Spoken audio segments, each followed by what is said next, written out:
All right, we're live.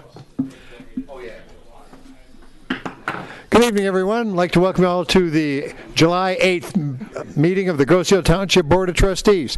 Let's begin with the Pledge of Allegiance.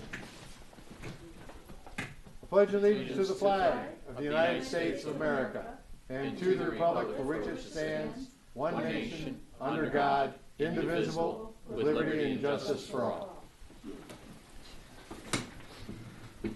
Okay, we'll call the meeting to order at 33. We have most of the board present. Treasurer Van Oss is excused and unsure about Trustee Malvesto, but we do have a quorum. We can get down to business. At this time, asking for additions or deletions to tonight's agenda, and I think Mr. Bletcher had one. Thank you, Mr. Supervisor. I would ask a presentation be made by the Grosse Police Department on coyote coexistence. Support. Okay, moved by Trustee Bletcher, seconded by Trustee Budney. Those in favor of adding the coyote presentation, please signify by saying aye. Aye. Aye. Opposed? None offered. That will be added. That'll be the first item on the agenda. Other additions or deletions to tonight's agenda? Okay, with none offered, those in favor of approving the agenda as amended, please signify by saying aye. Aye. Aye. Opposed? None offered. The agenda will stand then as amended, and let's begin with presentations.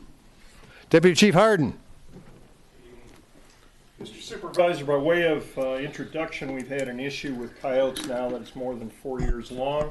That includes the snatching of pets as well as comfort animals, safety animals, and over the years we have eliminated approximately 74 coyotes from the island.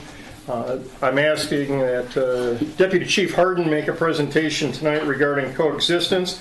This is a follow-up on an article that was published in May of 2018 with the Trenton Tribune, and he's going to give us an update and also give us some safe practices with coyotes. Good evening to the Township Board. I wanted to start off by giving the board and the community an outlook or an overview of what we've had over the last 6 months. For the Township, we've had limited coyote activity compared to the past. Right now I'm showing you on the overhead that we've had essentially 4 contacts from citizens. 2 of them were observed in certain areas, and then 2 of them were approached by the coyotes that were escorting dogs. 2 of them kind of overlap each other. The Bayview and East River address, that's essentially at the southern tip of the island where the roadways pretty much will intersect. So we believe that that was the same animal. So other than being observed, and there has been no dog attacks or any type of indication from any of the community members that they've had any negative contact. So the next thing I'm going to show you is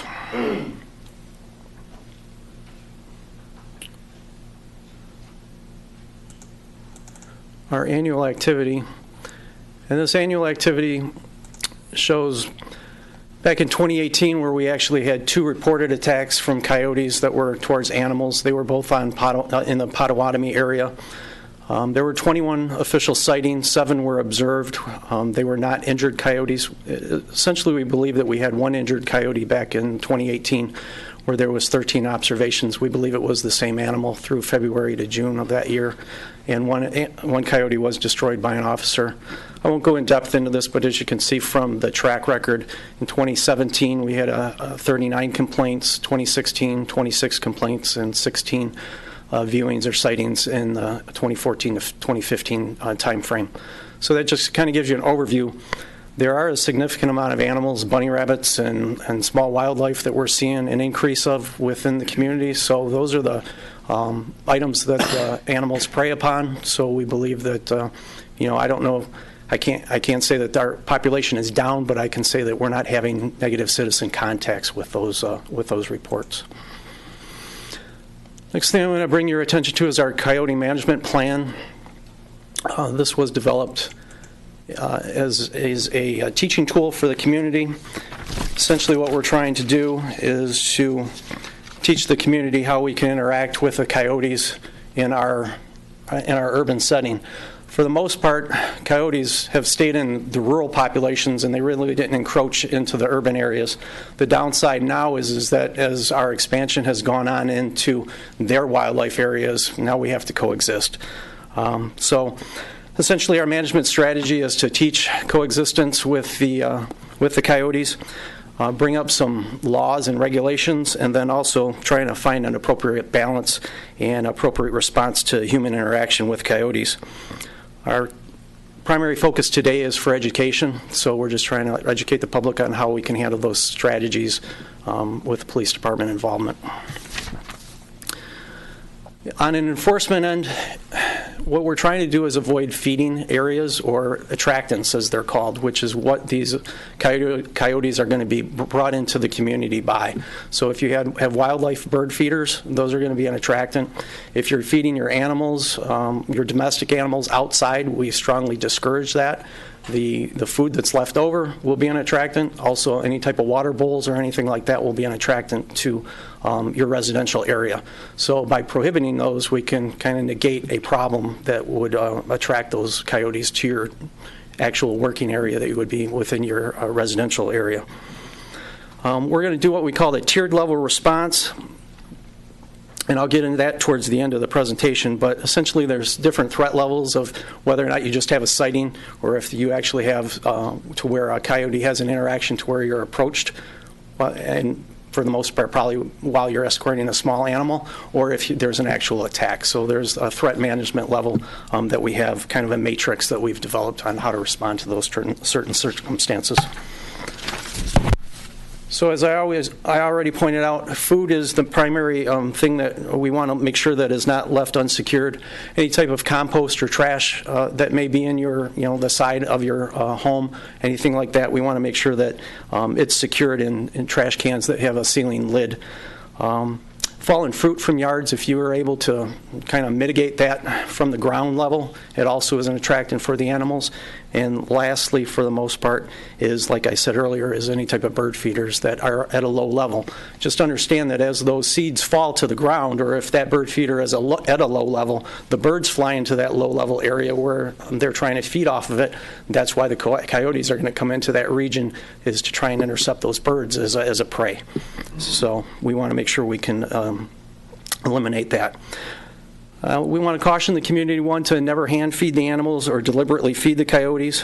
We want to avoid, again, feeding pets outside and remove those water and food resources. Try and, if you're doing a compost pile, eliminate any type of dairy or any type of meat products that you would introduce into that. Remove fallen fruit from the ground and keep your trash in the sealed containers, as I outlined earlier. We do have a copious amount of water around us, but just understand that as we do go in the drought season, you will have standing water after we have a heavy rain. That will allow a coyote to look for a resource of water. And like I said, any type of water that you leave outside for your domestic animals, we're trying to eliminate that also. Access to shelter. The birth time for a coyote is usually between January to March of the year, so you're going to see an increase in the births, and you'll have those animals start their dens to where they're protecting their animals. So for the most part, we did have one earlier in the year that was a den that was a viewer sighting from one of the residents that believed that there was a coyote that was taking a habitat in a stored boat area that was adjacent to the residential property. We did put a cage out and attempted to try and intervene and try to get that animal. That was unsuccessful, and the animal must have left after a certain period of time.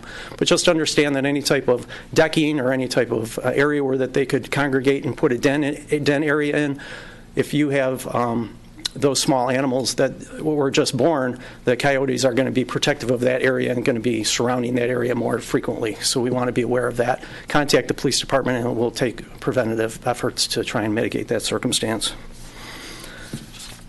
The next thing is unattended pets. Essentially animals that, let me get my page here for you. On our unattended pets, a coyote is going to look at some animal that is greater than 6 feet from a human to be an unattended pet. So what we're trying to avoid is to leave our animals, especially on those freewheeling leashes that go out and extend maybe 20 feet or so. You want to keep that animal within a 6-foot radius of the human being. What that does is that they're less to be approachable towards that human and that animal if the human is there. Free roaming animals are going to be essentially a food source. Unfortunately, domestic cats, if they're roaming free, can be a food source. you will see that coyotes, although going primarily at mice and rats, they will go at larger animals like rabbits and groundhogs. So if you have a free-roaming cat, it looks at a cat as one of those animals too. So what we're essentially trying to do is, if you do have a cat, a couple of things. One, you can put a leash and a collar on a cat and keep them within your area, or if there's a fenced-in area that you can keep them in on your residential property so that they don't venture off into an area that may be more suspecting to the coyotes attacking. So those are a couple of things that we need to do. Or if you have an enclosed area for the cat that they can free roam and do what they need to do and keep them out of harm's way. The next thing is dogs being vulnerable to coyote confrontations. They will go after larger dogs at times based on the circumstances, so we do want to be aware of that. And essentially, if you're going to allow your dog to leave the property, make sure that they're on a leash. It is against our township ordinances to have a dog off leash, and that will be another kind of a inviting avenue, as I outlined earlier, of why a coyote would go after an animal. Is if your dog is unattended, not on a leash within that 6-foot area, there's a good chance they might be an inviting target. The last thing I want to cover is what we call hazing and behavioral changes. What this is that we would do as the police department, but you can do as the community. And essentially what we're trying to do is fear conditioning. We're trying to let the coyote know that interacting with humans is not an acceptable practice, nor interacting in the areas that they operate in is an area that we don't want them to be in. We're trying to give them a negative encounter. So if we see a coyote, essentially we want to make ourselves as large as we can, want to raise our hands above our bodies, and we want to make loud noises towards them, even to the point of, even like if you had a pop bottle or anything, we want to throw it towards the animal but not hit the animal or harm the animal, something that's going to be a negative contact. We also want to approach that animal in somewhat of an aggressive manner because they're going to retreat. Now, if we turn around and retreat or run, then that's more of a prey response for that animal, and they're more apt to go after us. So the larger and the bigger we can be and the louder that we can be going towards that animal, the more beneficial it is for us to be able to counteract, with a negative response towards that animal, which we're looking for. As long as we can continue doing that and everybody has the same response, then that animal will respond appropriately. The thing we don't want to do is just go halfway on that, and then the animal kind of doesn't retreat, but then kind of tries to interact or respond back to us. And that's what we're trying to avoid. The next thing I want to cover is just our threat matrix. And this is, I'm just going to go just on a brief overview, but what it does is it puts it in a few different levels. Essentially, if it's in the green banner, it will indicate that we're going to distribute educational information pamphlets to give to the community members if they have had a sighting, and how we would handle that. Provide hazing information, and then we would do a yard audit. So our animal control officer, Julie Cordes, if she was to respond to an area, she'd knock on a few doors nearby to where the activity took place. She'd make notifications to those property owners, and then would do a survey of that property to see, once again, if there was any water or unattended food or any type of products that are attracting those animals. The next level would be an encounter, where you actually have an encounter of the animal, but there wasn't an attack, or it goes into an attack, and then if there's an actual provoked or unprovoked human attack, then there's a couple of more response levels that we would go into on that. These are available at the police department, what I just went over. If you want a copy of these, it's very detailed on what our response is and what we would expect of the community if they can make that response. And the last thing I'm going to show you is...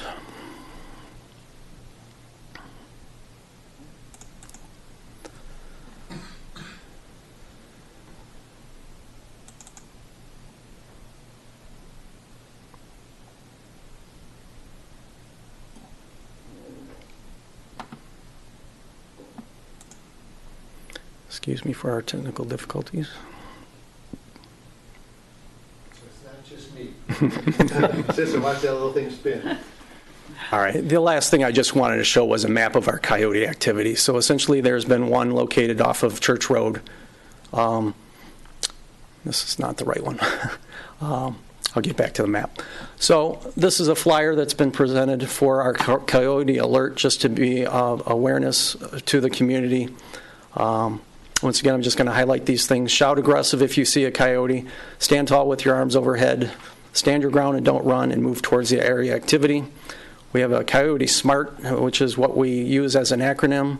Safe to enjoy from a distance, make noise if they're too close, accompany pets outside, remove bird feeders, and take trash and pet food and other possible attractants away.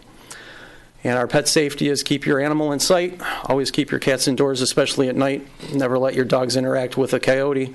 Never feed the coyotes. This makes them more aggressive and gives them a reason to return. And don't leave your pet food out unattended, especially at night. If you have any issues, you can contact the Crozio Police Department at 734-676-7100, and we'll field your call to the appropriate situation, whether it will be a road officer at that time if we need immediate action, or if we need to contact the animal control officer and have her intervene in the circumstances. There's no restrictions on this being all on the township website. We can direct people there. If I get a call, a question, I can send them to the website, and you'll have the same information. Okay. All right, any questions? Other questions? Well, you did point out that when you do see one, to make yourself as big as possible. I am a new dog owner, and he's big. He's like 60 pounds, and he's a hound, and he barks really loudly. What I started to ask myself was if he's on a short leash, trust me, with a vest. Right. If he goes after coyote in that manner, should scare that animal away, not entice him to attack back, correct? I can't speak to that as an official, but I can speak to, I would believe that would be accurate. Okay. As long as you're there, they're going to respond differently Okay. with the human being there than they would if it was just the animal alone. Okay. Thank you. Other questions, comments for Deputy Chief? I would add, I live on Ferry Road, and on the north side we have almost 50 acres of open space. One of our neighbors had a spaniel that decided to follow a female coyote that was in heat into the woods, and they were able to retrieve the animal before it went in there, and felt that there were a pack of coyotes that were willing to tangle up with the dog. So they are smart. And Yes. the one at the north end, I know you spent months trying to trap and no luck. Correct. So they are a lot smarter. They're not a dumb animal. They will use just about any tool to take one of our pets or one of your service dogs. Just about anything. Very much so. So. Hey, Deputy Chief, thanks. Thank you, sir. We'll get that information out, and I'm glad to see the interactions, reports, sightings are down. These things, I guess they're cyclic. But Thank you, sir. Thanks. Thank you. What can you do about the rabbits now? That's what the coyotes are there Yeah, well. All right, let's move on. Let's open up to public comment on tonight's agenda items. Any pre-commenting on tonight's? Mr. Heil.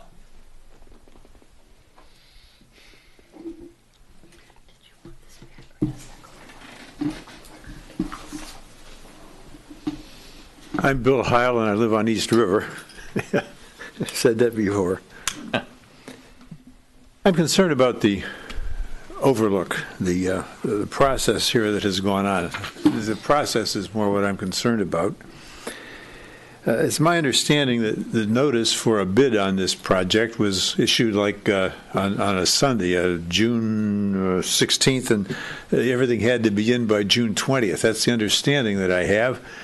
And it just seems to me that that kind of notice, if that's what there really was and there was no other form of notice, is procedurally short.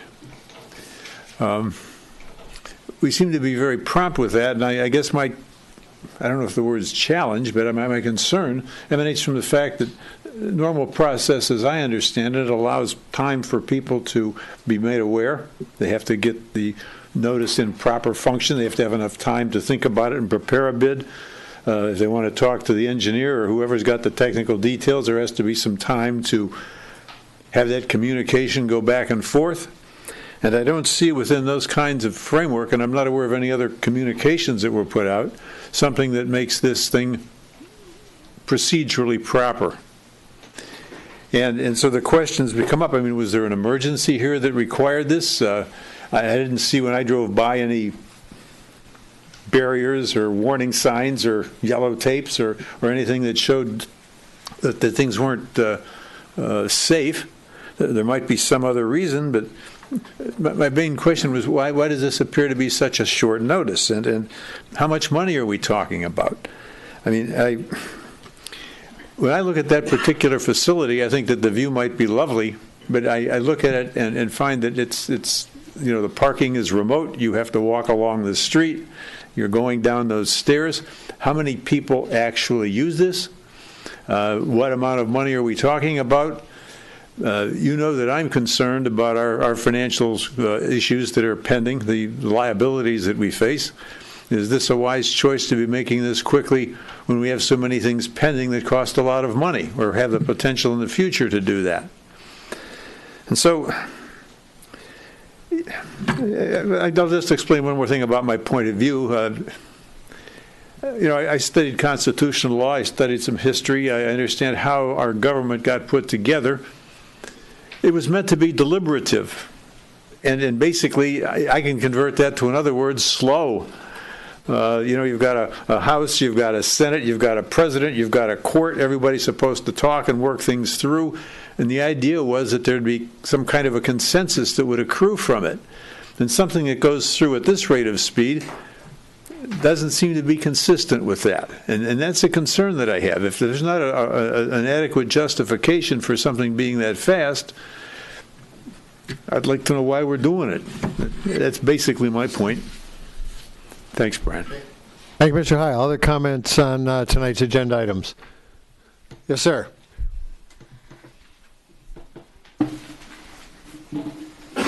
My name is Bill Fobar. I live at 9878 Hawthorne Glen Drive, and I am a customer at Water's Edge Marina.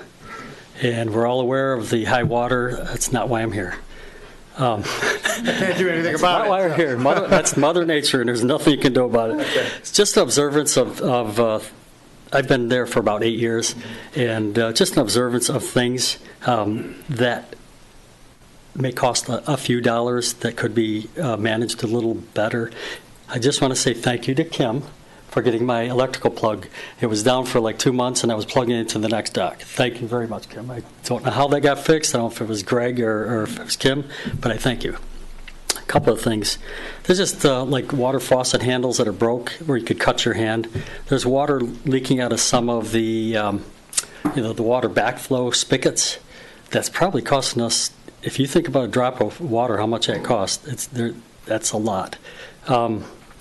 The street lights in the marina area that face in the marina area, there's about 4 of them that are out, and I think they belong to DTE. There's I think there's 7. I think there's 4 of the 7 that are actually inoperable. I know, I'm not sure how the lights that are strung up on the fence have been put there, but having these street lights would enhance people coming into the marina and wanting to go up to Smokies to dine there. What I see is a big storm coming here. What I mean by that is Humbug is building a new restaurant that's going in over there, and Sunseekers just put in a new facility also. I mean, it was Humbug that put it in. Sunseekers is actually leasing it. If you don't watch out, we're going to lose a lot of customers that are going to go that way. And I'm just looking at revenue for the island, looking at revenue to enhance and make the marina a little more desirable to be there. I know the high water we can't do anything about. Concerned. It's just a statement or just a knowledge. The monies that are collected from the marina, does that go into the general fund, or is there a certain percentage that gets returned back into the marina? Because I don't see it happening year after year. After being there for 8 years, I don't see any money returning back in. Regardless of the high water, where my boat is stored by one of the telephone poles, in the spring there's always water. You can't even paint the bottom of your boat. So just a little gravel in those forward areas by the fence would certainly help a lot. And if anyone walks along the fence, actually the fence is rotted at the lower part of the post and some portions of the fence, that green fence that runs along the road. So I'm not here to complain. I'm retired. I would love to help. any way that I can. I talk to Greg all the time. I sit in his boat, and I'm really good friends with him. But I'm just looking at, how can I go and clean the docks about every other night because that seaweed gathers on top because it's flowing. Another thing that's happening is the high water, it's actually now becoming slippery on the docks. So just concerns. Not complaining about the high water. We all have that. It's coming into people's homes almost. So thank you for listening to me, and I appreciate it. All right, we've duly noted. Thank you, Mr. Fulbar. Thank you so much. Other comments on tonight's agenda items? Okay, let's move on to tonight's consent agenda. Mr. Budney. Yes, would like the board to approve the consent agenda 19-024, which is made up of the minutes of the June 24th, 2019 regular meeting, check register dated through July 5th, 2019, and a resolution to purchase, maintain, and install a blind person in area sign. Second. Okay, moved by Trustee Budney, seconded by Trustee Bletcher. Comments among the board, questions on the consent agenda? None offered. Those in favor of approving the consent agenda as presented, please signify by saying aye. Aye. Opposed? None offered. That will carry. Thank you.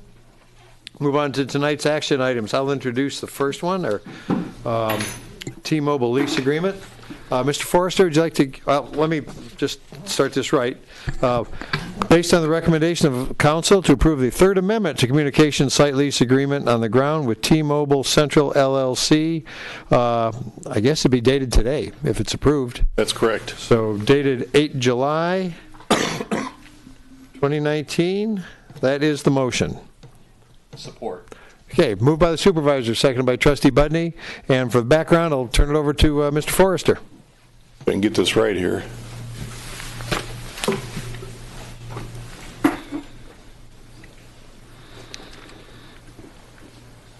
Here we go. This over the last couple of months, I've been in negotiations with T-Mobile, and I'm sorry. Let me start with this way. I'm Jeff Forrester, and I live on Nathan Drive, and I'm the Township Counsel for these cell tower agreements. T-Mobile was the first one up, basically out of four that we'll be dealing with. They occupy the cell tower that's behind the post office currently, and they have for years actually, and they continue, and they'll be there and probably be the only cell carrier on that tower for the next 25, 30 years. Well, they hired a company called Pyramid to basically want to give us a haircut on the deal. And they come in at, you can see this list right here, they come in at $1,900 as a proposal for monthly rent, down from the $2,552 that we had. I negotiated a new starting point for $2,500 instead. I went ahead and gave them the 30 years because they're going to be the only suitor there, and the tower would sit empty otherwise. They wanted to give us the $1,900 provided that we take and they'd also give us a 5-year rent guarantee, which is kind of smoke and mirrors. And so what I got out of them instead was, if you leave, you owe us 2 years lease on the tower, which is approximately $60,000. So that was another item we got. We're here tonight because the township board actually has to approve a grant of land effectively, or long-term lease or whatever else. So unless that's done, as far as I'm concerned with municipal law, board of directors are the ones that have the authority to grant that kind of thing. So that's why we're here tonight with this. A few more items here. What we had on that also was we had a poorly defined lease, a ground lease, and what that did was it allowed them basically to build out and argue as to whether or not they were within the right to do that.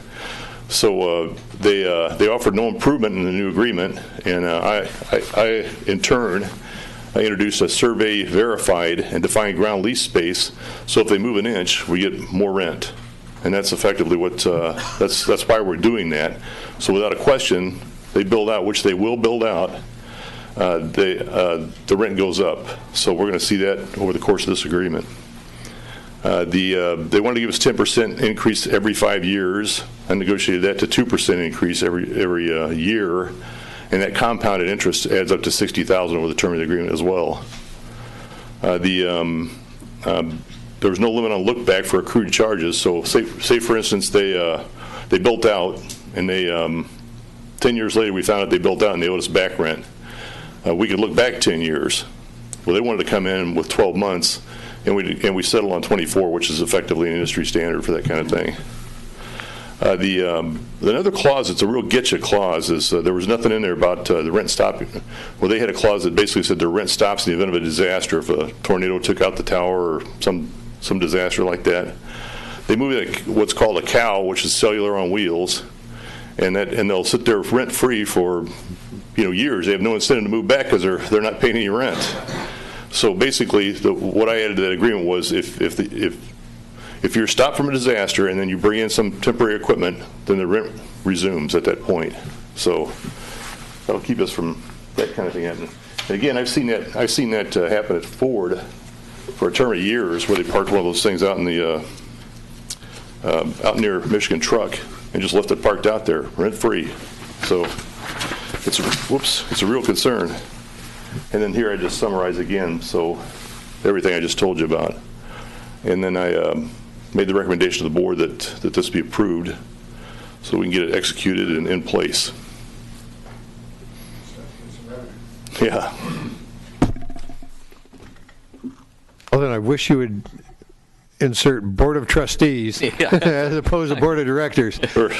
Get you out of the corporate world and back into municipal. Okay, yeah. Board of Directors. Any comment? I mean, you presented this at the last meeting, right. And we've been discussing this for a while, and we're glad we have you working for us. Comments, questions for Mr. Forrester? I think we're all see the necessity for this happening. Let's make it happen. Let's get back to there we are.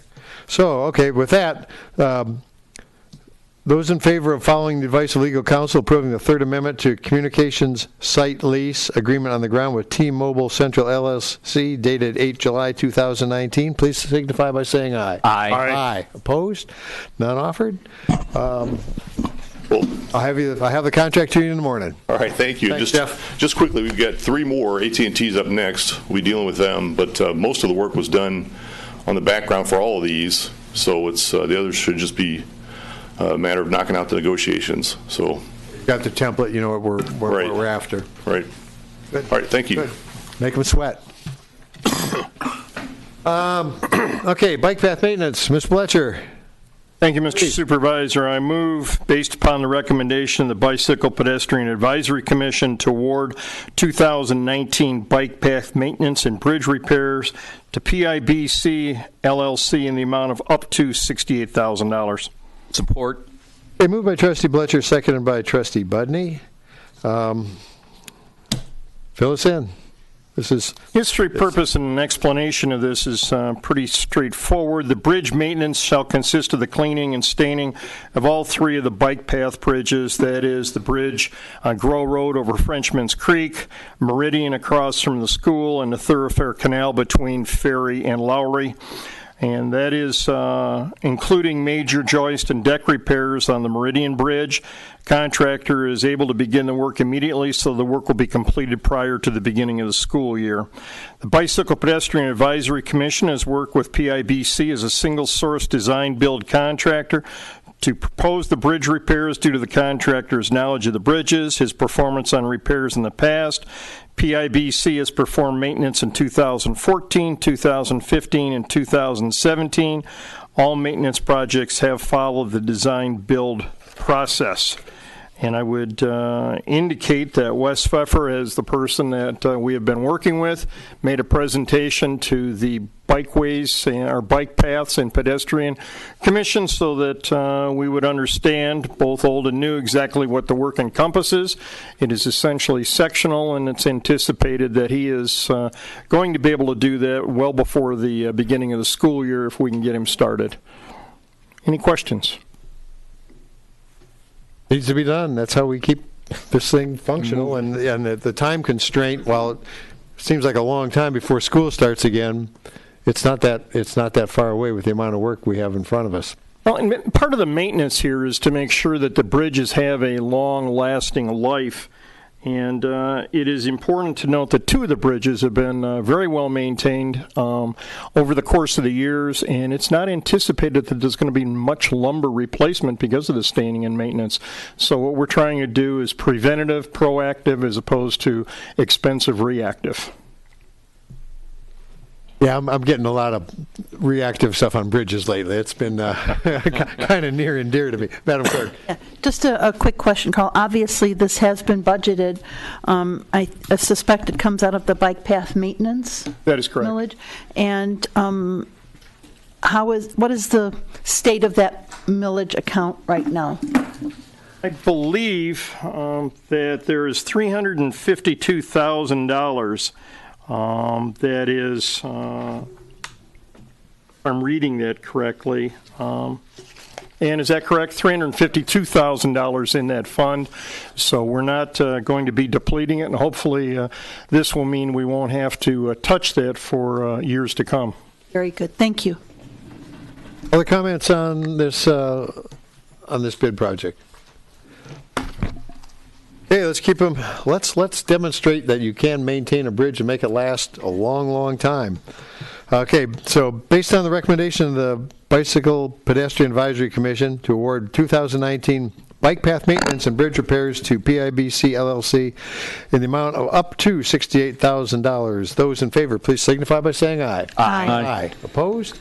None offered. That will get things moving. All right.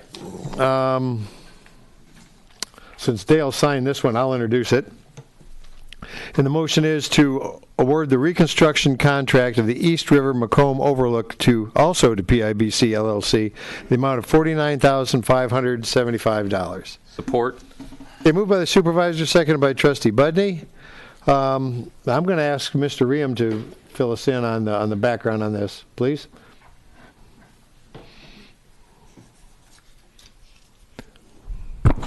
Thank you, Mr. Supervisor.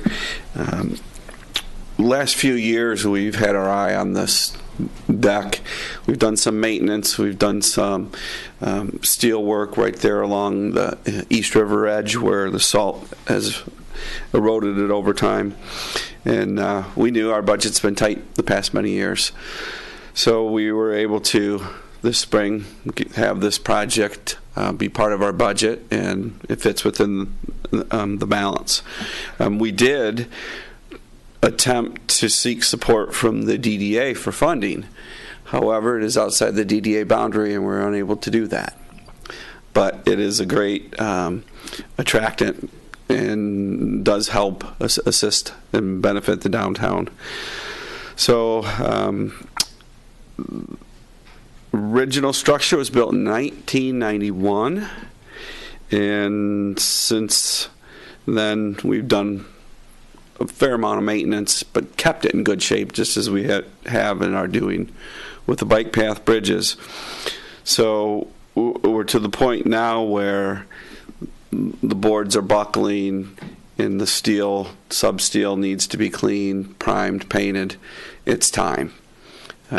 So based upon our engineer's recommendation, we're asking that the board approve this project to completely remove the deck, replace it in kind, and as I also said, take care of the steel repairs. So we were estimating this to be about a $50,000 project, and the bid came in at $49,000. And I know there was a question earlier about the timing of the publication. There was miscommunication between the engineer's office and getting it into the paper, and that's why we would have liked to have seen it earlier too. However, we did have 6 businesses interested in this. I believe it was 6. Our engineer not only will publish in the paper, they have plan rooms that they post these on. We put the drawings on our website, and I believe there were 3 contractors at the walkthrough. So word did get out. So there was interest, and I just wanted to pass that on. It was not a secret deal. No, sir. Thank you. If I read the document correctly, Raines actually sought out 6 contractors with quotes. So they actually approached 6 contractors. independent of just doing, mailing or putting things into the newspaper. So I feel like they did due diligence. And you and I have been out there a couple times. We were out there with Sohail on a couple of occasions in years past, and we did replace that, for lack of a better word, the bridge from the roadside out to the structure itself, because that had corroded away with the subsequent damage to the wood. And it's time. It's just time. We'll take care of it, and it'll last. The Kiwanis bench will be kept intact. It'll be removed and then placed back. Are the drawings, there's still maps that were adjacent to the railing? Will those be replaced? Those will all be removed and replaced as well. Yeah, and in response to the question that was asked earlier, I see quite a bit of usage on that as I drive by, either in the mornings on my way to work or on the way to the store. I know the preschool on Macomb Street will, in the summer, walk groups of kids down. I've seen people go out there with maps, and standing out there when I go visit them. Well, I go out on the overlook, I see other people standing there with maps looking out for things. So I really do feel like it's an asset to Macomb Street to have that overlook. It would, A bike rack there? I don't remember. No, I don't think so. There is down at, you have to go down to Sunrise Park. And out of respect and deference to you, Bill, I'd like you to know that in the materials that I've received from Bicycle Pedestrian Advisory, we did receive or did solicit from firms that were, one was on Flat Rock, a second was on Grosse Ile, one in Shelby Township, and three in Livonia. So we covered pretty much most of southeastern Michigan with the exception of Washtenaw County. So this wasn't just a 4-day blast, get back to us, and you're going to be the anointed builder. There was a serious effort to go out and solicit bids from 6 firms in total. So it wasn't just a single source, you're the person, and we're going to do some window dressing. That didn't happen. I know you well enough to know that's the question that you're asking. Well, and Bill, the 4-day deal was not what we usually do. They made up for it, I think, admirably with the other actions that they took to make sure it wasn't a one-man deal on this. So The crony contracting we were accused of, although with no evidence. Other questions for Mr. Ram? Hearing none, offered, those in favor of awarding the reconstruction contract of the East River Macomb Overlook to PIBC LLC in the amount of $49,575, please signify by saying aye. Aye. Opposed? None offered. That will carry also. Thank you. And thank you, Mr. Ram. And we'll move on to Recreation. Mr. Nelson. Thanks, Brian. I'd like to make a motion that we award the marine electrical safety upgrades to Riverside Electrical Services, Inc. in the amount not to exceed $27,395. Support. Okay, moved by Trustee Nelson, seconded by Trustee Budney. Who's going to fill us in? Well, let me Mr. Nelson, say something real start. quick. I don't know if it's unusual, but it's been in need of a lot of work down there for quite some time, and Mother Nature decided to take care of us, and so she brought the water in, and it's given us a good chance to look at the whole area down there. It does generate revenue for recreation. We need to do what we can possibly do to bring it up to speed and up to code, and Kim O'Farrell has done a wonderful job in working with all the different groups, and Mr. Stempion's company comes very highly recommended to us.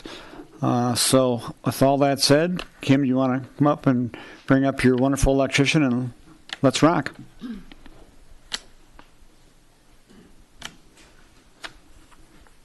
I just want to comment a little bit on what's happening and how this all came about. Past 2 seasons, we didn't have this water flowing into the parking lot. And my marina patrons were fairly happy down there. I did do some minor electrical upgrades in 2017. And obviously, you know, when you have a catastrophe of this magnitude coming in, it does make you look at some things differently. But just learning from my marina patrons, they'll call me, and I do respond as fast as I can with the powers that I have. And I was just made aware of those lights, too, and thank you. I'm going to look into them. I'm unfortunately not driving at the marina at 9 o'clock at night, so there's some things that I do not catch, but you know, my patrons always call, so I appreciate that. But when the water started coming in, I started calling a lot of electricians, not just one. Who can help me? Who can come look at this? What do we do? So then Ron came on board and started working with us and really doing some investigation down there. And I'm going to let him kind of speak about the project because I'm not an electrician. That's what he does. So if you want to just kind of talk a little bit about the project. Yep. What you have down there is you have a very old system. No repairs have been done to the system for a long time. It doesn't meet current code.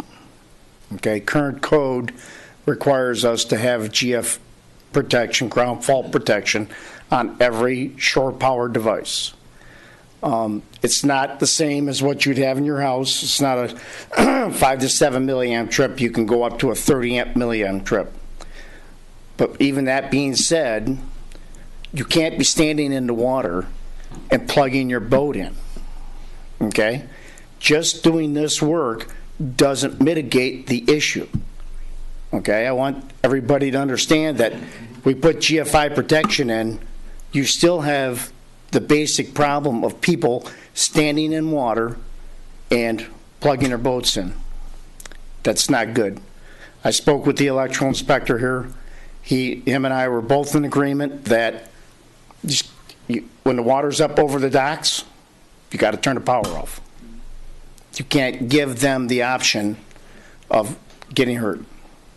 So Taking a toaster in a bathtub with you, it's just a bad idea. hair dryer.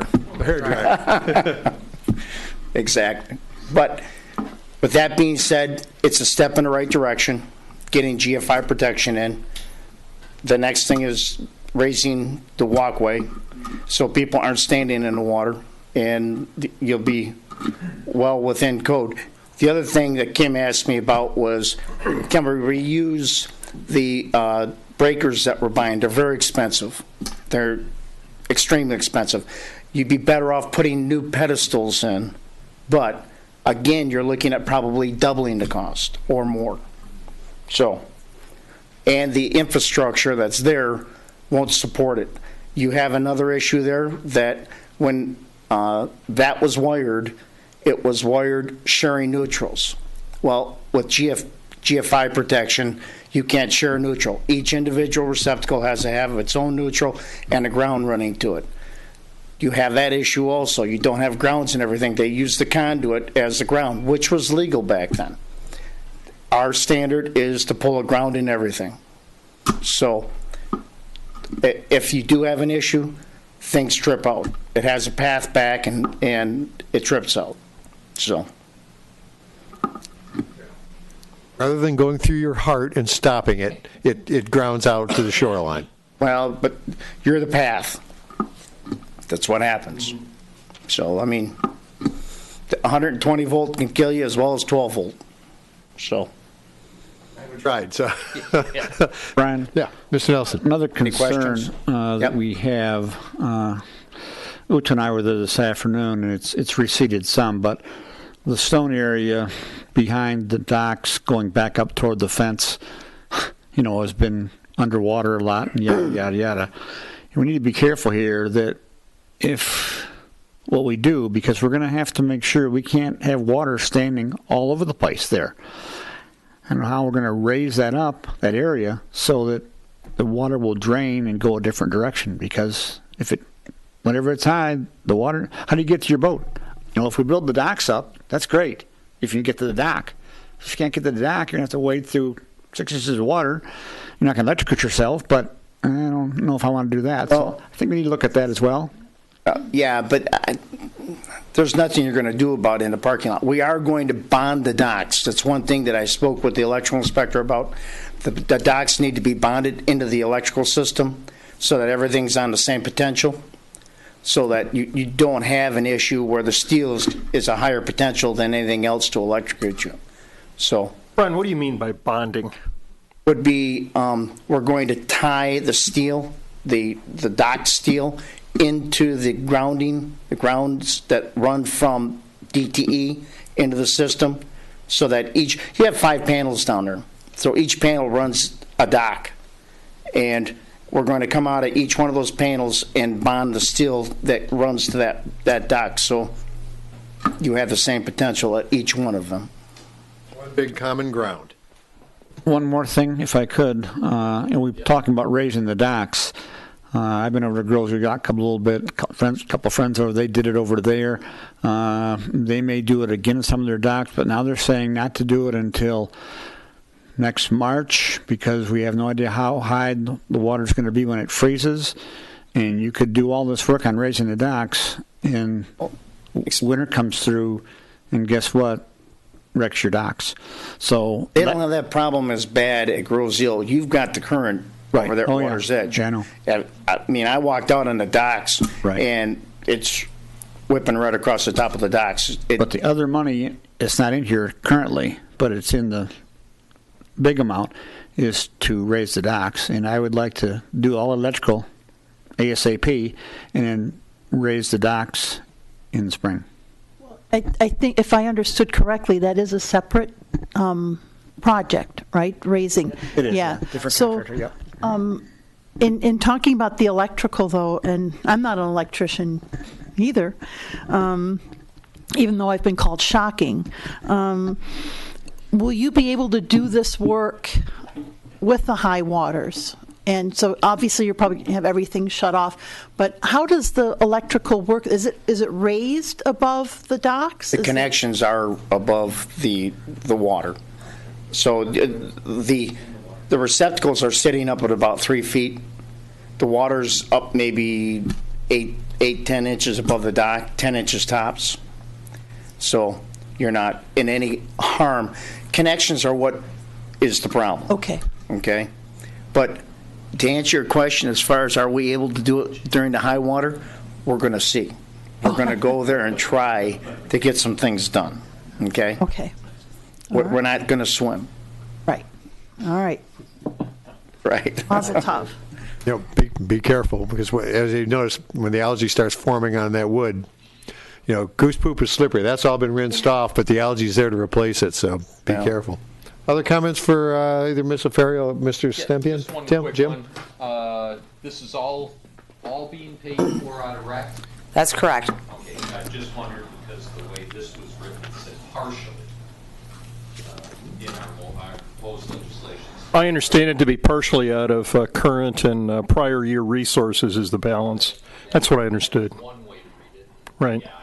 Like currently in the marina line, I have in the maintenance and repair line, I have 22,000 still remaining. So that And the rest will come out of prior year. or there will be some. The pool has been repaired. The filters, knock on wood. It's a little early to be saying that, but I still have 9,000 left in maintenance and repair on the pool. There's some dollars. You have the money. That's correct. And there's Yes. also an insurance claim filed, Jim, that we can, if we qualify, we could get some insurance money from it.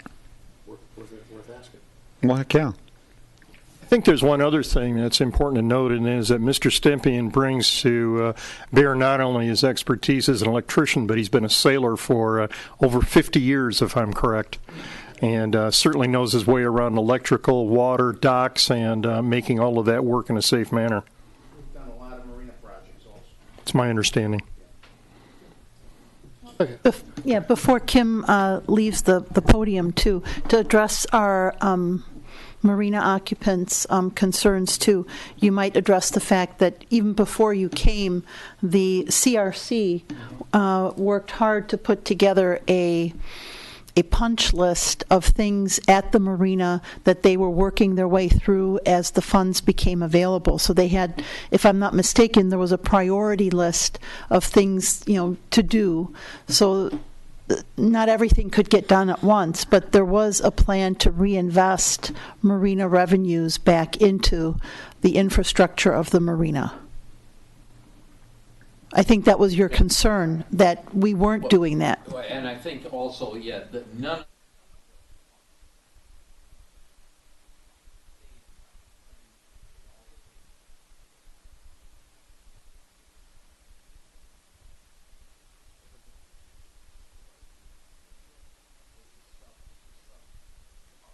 It's a cost center of the recreation department. Does that help? And we're turning it right back in right now to get this upgrade taken care of. As Mr. Nelson has said, there's just the gravel in the parking lot. It's all turned into mud right now. I know it sounds like you were down there also, and it's a mess. What to do? Yeah. I know that. No doubt. All right. Okay.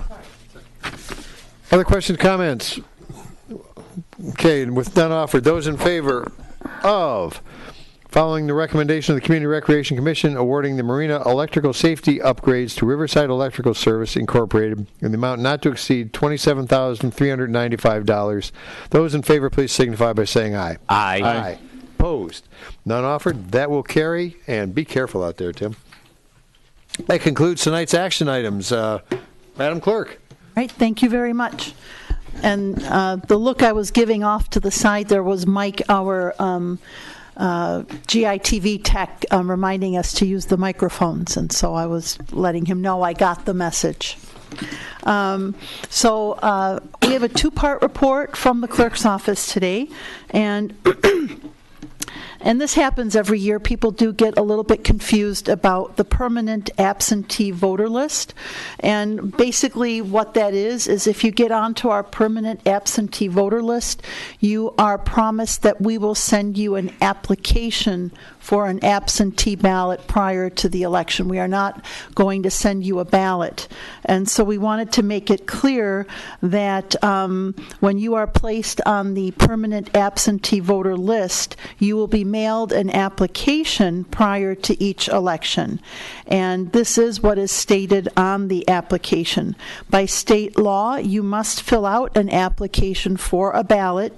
Even when you come into Township Hall to request one, you have to fill out the application prior to every election if you would like to vote an absentee ballot. Now, when we have a August and November election, you can check the box to receive an application automatically for both elections so that you don't have to ask a second time. But again, you are simply asking to be sent an application. We cannot simply mail a ballot to an address because we don't always know if you are still living at that address or if you have, you or the voter have died or moved away. And so we don't want to send a ballot someplace where we can't be sure the person requesting the ballot still resides. Likewise, you can come and pick up your own ballot, but we will not let you pick up the ballot of a spouse or of a child. And this is another issue that comes up quite often with August and November elections is first-time voters moving away to college. And a lot of times, first-time voters don't understand that they have to vote in person at least once before they can use an absentee ballot, or they have to present themselves with ID and a signature at a Secretary of State's location or at their local clerk's office so that we can verify and confirm identity and signature match. So if you are a recent high school graduate, just turned 18, you're going to be 18 in time to vote at this pressing election in August, then please come down to the Township Hall, present yourself to the deputy clerk or to the staff of the clerk's office, show your ID, show us your signature, and then we can send you a ballot to your dorm at your university. what sometimes happens is that there are voter registration campaigns taking place on college campuses, and they do try to convince students that they can change their permanent address to their dorm address, which is great for that one election. And then the next year, you're not in that dorm anymore. It's not really your permanent address. And so that is really something that our young college voters need to look out for. We've often had irate parents who then said, well, how's my kid going to vote? He's up at Michigan Tech and I can't get him down before the election. So what we're trying to say is plan ahead, and if you're going to be 18 in time for an election, make sure that you've registered to vote and that you've presented your signature and your ID to a local clerk or to your Secretary of State's office. So now the absentee ballots are available for the August 6th special election. There are 2 millage proposals on the ballot. One is a millage renewal for the fire department. The other is a millage renewal to maintain current police department operations. Now, Brian is going to talk to everybody about the new law pertaining, because of the passage of Proposal 18.3 last November that said that you can register to vote up to Election Day. He's got the fun part. So yeah, obviously we have some changes to election law with the passage of 18-3 last November. And I'm just going to go over the highlights of what changed with that law. So if you're a U.S. citizen, you are now automatically registered to vote when you apply for your driver's license, or you update your driver's license, or you update your state ID card, unless you actually request and decline to be registered. Straight party ticket has now been brought back to the ballot for next year. Also, as Uta said, all voters can now vote early. You can obtain a absent voter ballot without providing a reason, with no reason absentee voting. For those who would like to do that this election, mail-in applicants must be received by 5 p.m. on Friday before the election for us to actually mail you a ballot. It used to be Saturday. They've now changed that law, as we have to mail them out 5 p.m. on Friday. And then voters who want to come in person, it's still 4 p.m. on the Monday before the election. And then obviously the biggest is registering to vote now with the 14-day window before the election and on election day that you can actually register. So before July 22nd for this election, you can register at any Secretary of State office, clerk's office, designated state agency, or by mail. July 23rd through August 5th, which is the 14 days prior to the election, you can register in person at our clerk's office. If you do register at a Secretary of State, they will give you a notice telling you to come to the clerk's office if you want to be eligible for this election. If not, you'll just be on for the next election in March of next year. August 6th is Election Day. You can register in person at the clerk's office and receive a ballot that day to vote. That can either be an absentee ballot, or you can actually go to the polls and vote. I would really rather you vote an absentee ballot, but that's up to you. You do need to verify your residency for that. My other update tonight is the new app. I'm getting some feedback that the app isn't loading on some of the Google Play Store.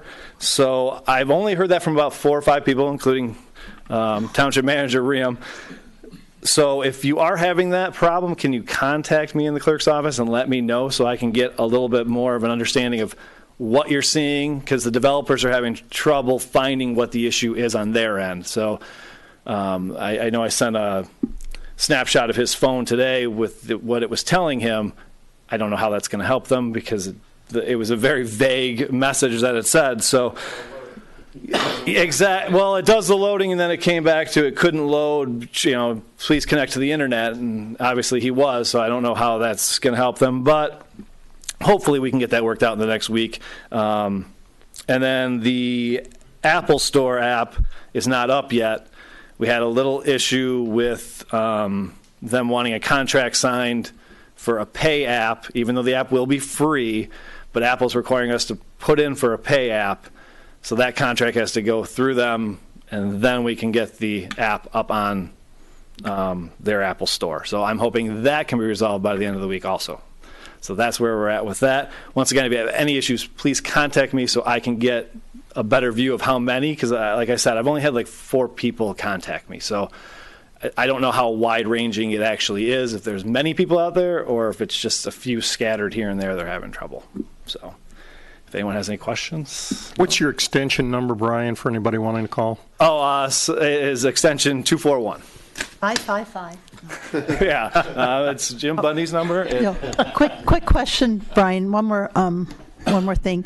I've had some people ask, is the expectation that the app will ultimately replace the website, or will we maintain both?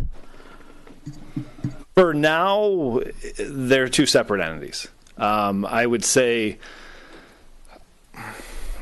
one day, but I don't think we're ready for that anytime soon, because I still think we have a population that's not fully app savvy. And that's any app. That's not. But I still think we have a lot of people that aren't using their phones to do everything.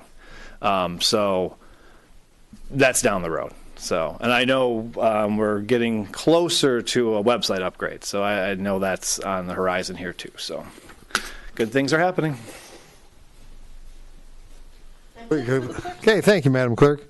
Let's move on to, I guess, Well, a quick treasurer's report. quick treasurer's report. Just want Finance to let Director. everyone know that the tax bills have been mailed. You should have gotten them. If you have not gotten them, please contact the treasurer's office ASAP. Just because you didn't get one doesn't mean you still don't owe it. We'll find you.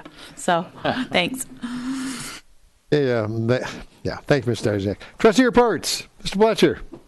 Thank you, Mr. Supervisor. Again, I have the pleasure of sitting on 3 separate commissions in alphabetical order: Bicycle Pedestrian Advisory Commission.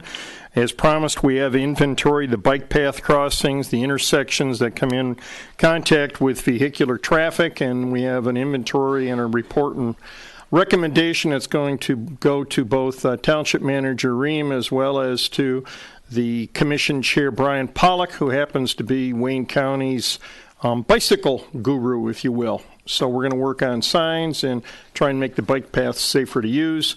And again, urge everyone out there to use common sense, good safety practices. The day after we did the inventory, I came down to Township Hall, was southbound on Meridian, stopped for the stop sign and watched a bicyclist who was in his 30s, had a nice bike, a lot of good equipment, blew through the stop sign like it didn't exist. So it's not just for kids, it's for everybody. Please bike safely out there. With respect to the Open Space Greenways report, we are still working on the tittle process. The tittle purchase seems to be hung up with the title company right now because they found a previously unknown and undisclosed interest in the property. And I understand from the township attorney that the title company has the ball in their court. They're going to be rolling with it. And as soon as we can get that issue resolved, we will continue the process to purchase. But we're not going to put a cent further or do anything further with that property until we have a clearance and a closing. With respect to the third commission, the Girlsville Police Department answered with 13,127 miles last month driven. The Detective Bureau processed 57 complaints. There were 34 arrests, warrants year to date. Again, we had 4 OWIs, which is above our historical 2 per month, but lower than 9 we've had for the past preceding several months. And there were 177 verbal warnings. So we don't just pass out tickets. We don't just arrest people. We ask you to slow down, follow a safer distance, and watch out for the lights, please. Calls for animals, we had over 100. We had 16 alarms, 2 assault and batteries, 36 rescues, 95 911 calls, 18 suspicious circumstances and situations, for a total of 1,192 calls for the month for the department. And regarding the animal control officer's work for June of 2019, again, 100 complaint calls for animals. 4 dogs were picked up or surrendered.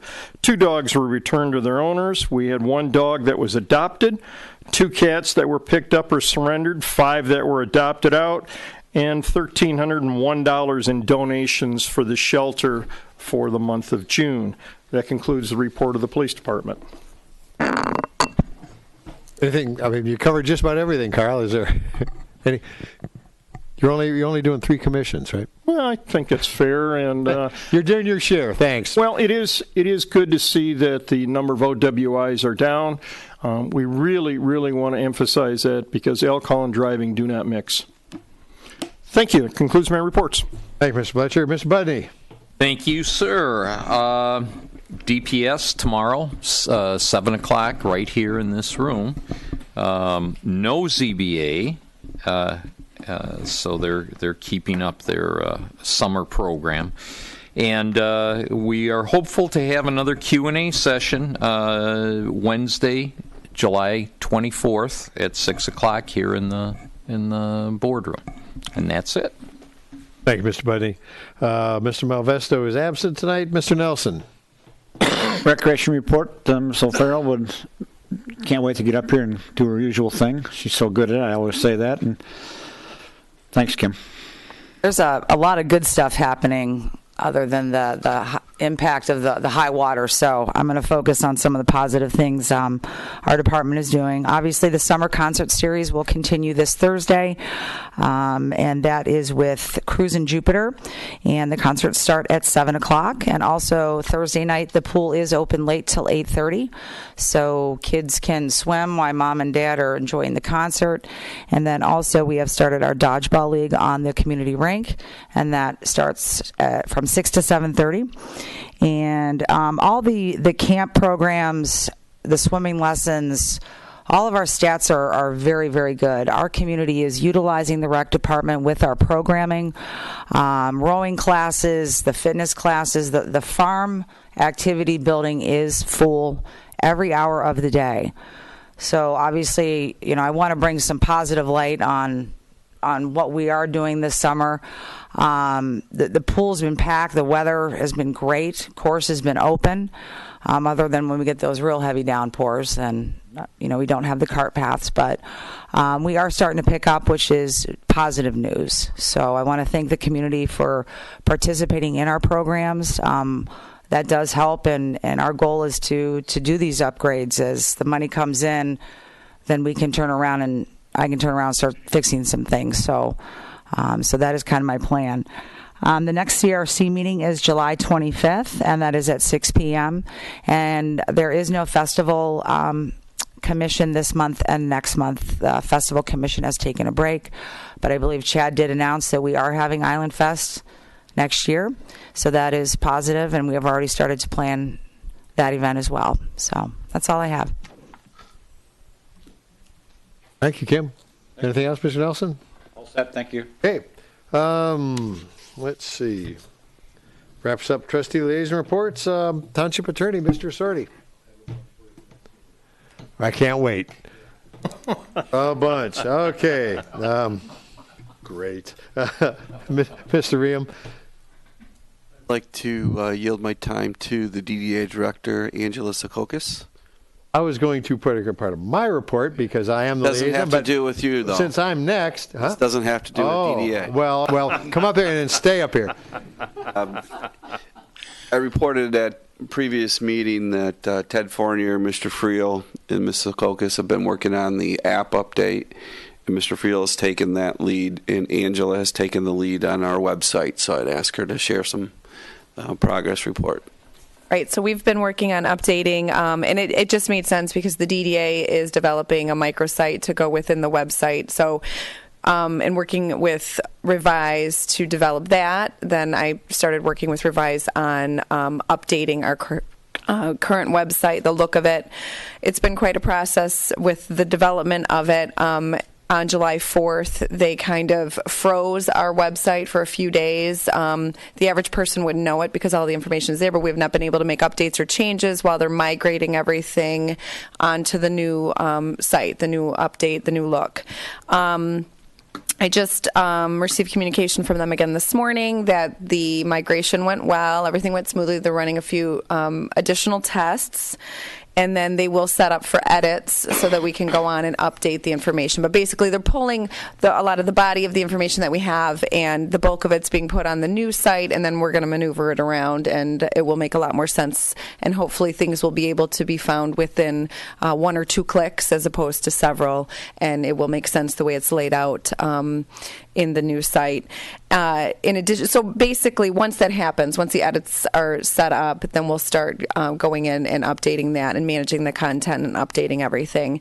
Alongside of that, we're working on the DDA site, and that's a little more content heavy because we don't have a DDA site up to this point. So we will have a downtown Groseal site that will have information for visitors to the island, for interested investors for the island, for events. So as of now, we have everything updated on the app in terms of events. So if anyone's looking for information, for instance, about the upcoming movie night, which is July 26th, Back to the Future, they'll be able to find that in the location, or of any, the concert schedule is also listed on there.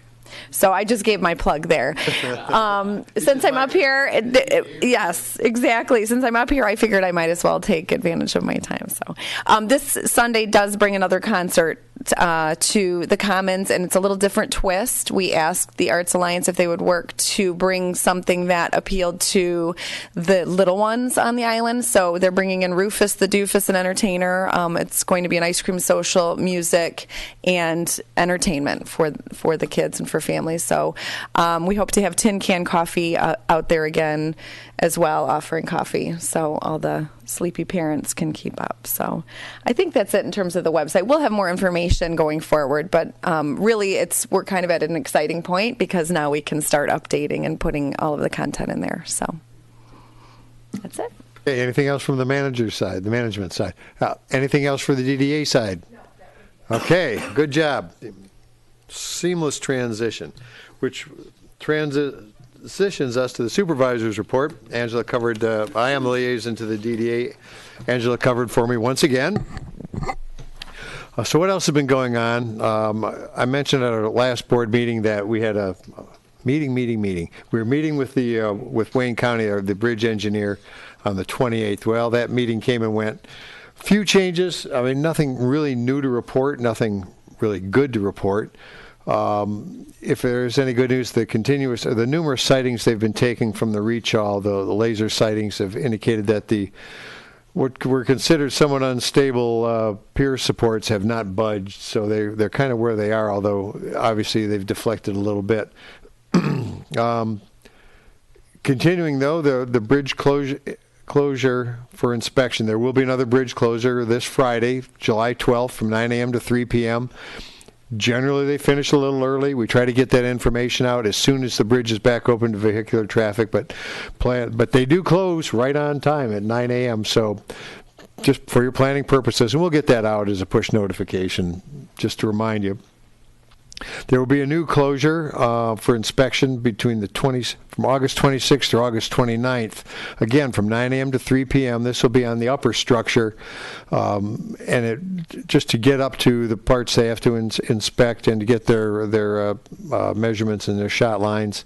They do need to keep vehicles off for those 4 days. So, again, we'll advise you on that. But this is all working towards repairs, the phase 1 of the repairs, the bridge piers. If you look at it from the side, the even number piers, with the exception of, 8, 9. Yeah, 9 is all the old railroad piers.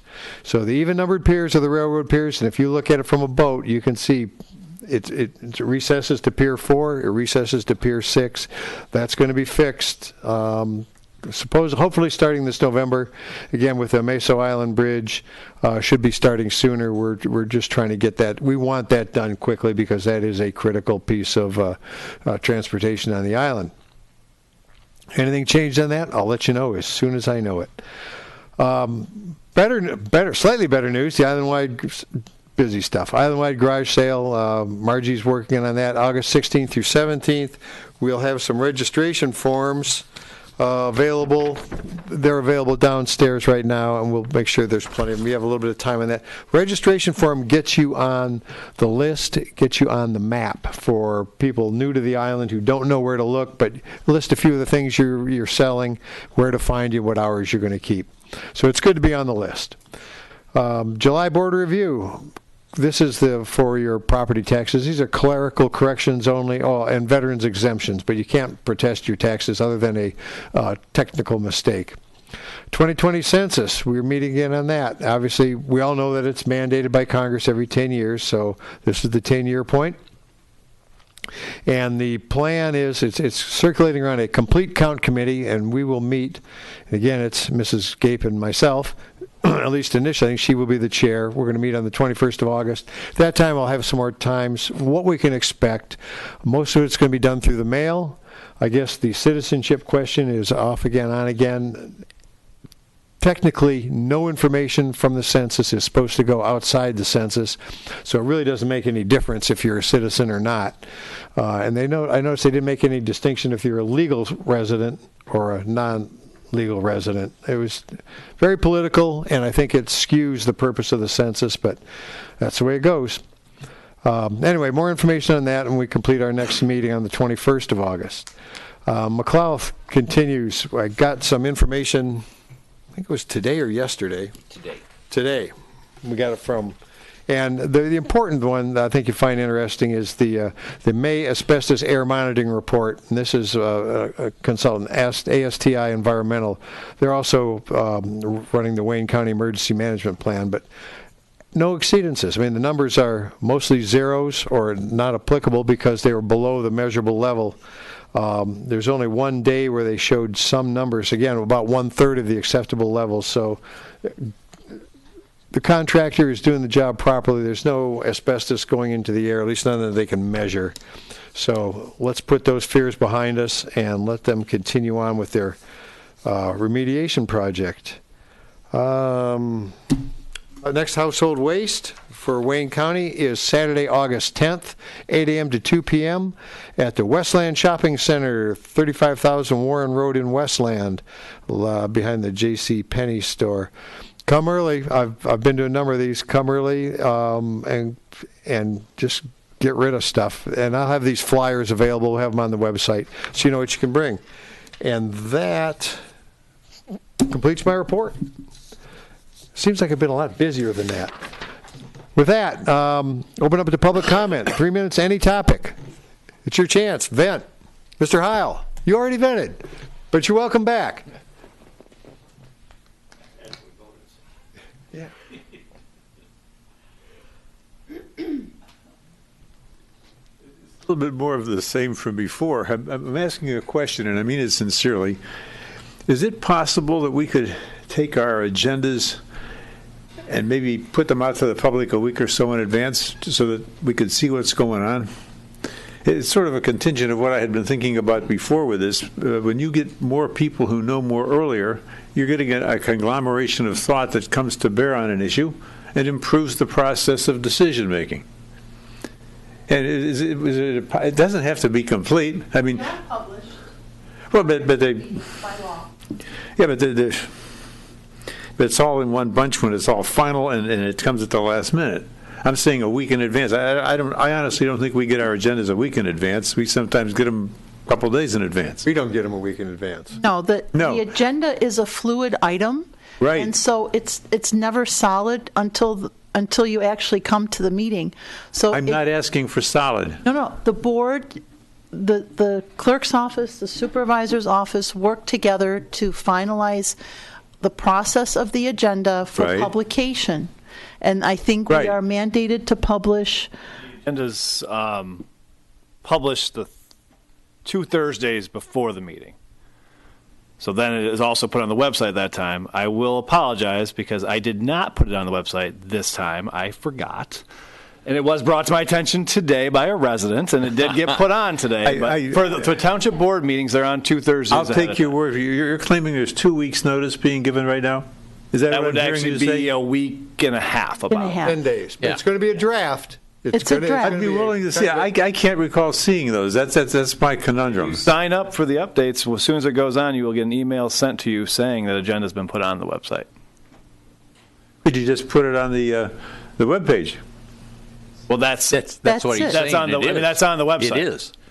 The email tells you to go look at the webpage for the agenda. Oh, thanks. Right. I was a little slow on picking that up. We only have a few people that have signed up for that, but I can put that information back out again. How to do that? What do I but- say? You got to put. I'll come No, over. you sign up I'll come over through to see our you? website Yeah. Oh, okay. Go on. when you go to the boards, and Under the you can sign up clerks. to get an alert for I got to any go to the clerk commission we section. have.